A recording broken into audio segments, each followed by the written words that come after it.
السلام علیکم ورحمۃ اللہ۔ ناظرین، آپ دیکھ رہے ہیں ڈیلی اے جے کے ایک نئی ویڈیو کے ساتھ آپ کی خدمت میں حاضر ہوا ہوں۔ ناظرین، آج جو وزیر دفاع ہیں خواجہ آصف کا کہنا تھا کہ Pakistan Tehreek Insaf P T I پر پابندی لگانے پر غور کیا جا رہا ہے۔ اسلام آباد میں میڈیا سے گفتگو کرتے ہوئے وزیر دفاع خواجہ آصف کا کہنا تھا کہ عمران خان کا ہر حربہ ناکام ہوا۔ عسکری تنصیبات پر حملہ عمران خان کا آخری حربہ تھا۔ 9 مئی کے واقعات اچانک نہیں، پلاننگ کے تحت ہوئے۔ 9 مئی کو ہونے والے واقعات میں ملوث شرپسندوں کے گھناؤنے مقاصد تھے۔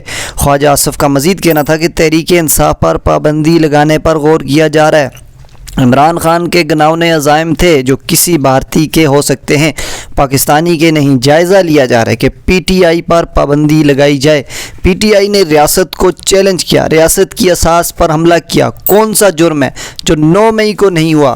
ناظرین، اس طرح کی اپڈیٹ کے لیے ہمارے ڈیلی اے جے کے چینل کو ضرور سبسکرائب کیجئے، ویڈیو کو لائک اور شیئر لازمی کیجئے، کمنٹس میں اپنی رائے کا اظہار لازمی فرما دیجئے۔ جزاک اللہ۔ السلام علیکم۔